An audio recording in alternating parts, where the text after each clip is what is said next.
Hi, I'm Rogero, and today I'm going to explain to you how to make 3 distinct, beautiful latte art designs.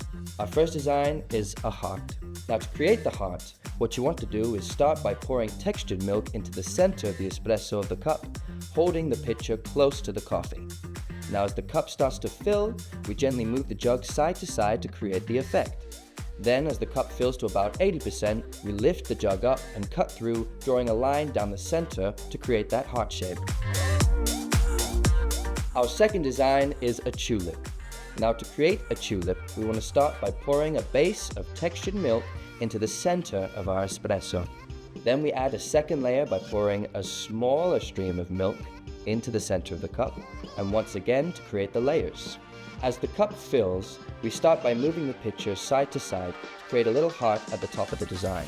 Once the cup is almost full, we lift the jug up and cut through to create the petals of the tulip.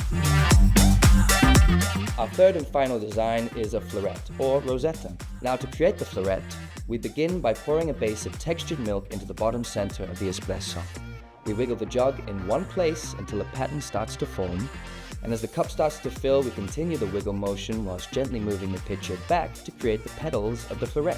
And we finish the design once again by lifting the jug up and cutting through to create the layered effect in the center of the design. That's all there is to it. So, have fun, enjoy your designs, and don't forget, practice makes perfect.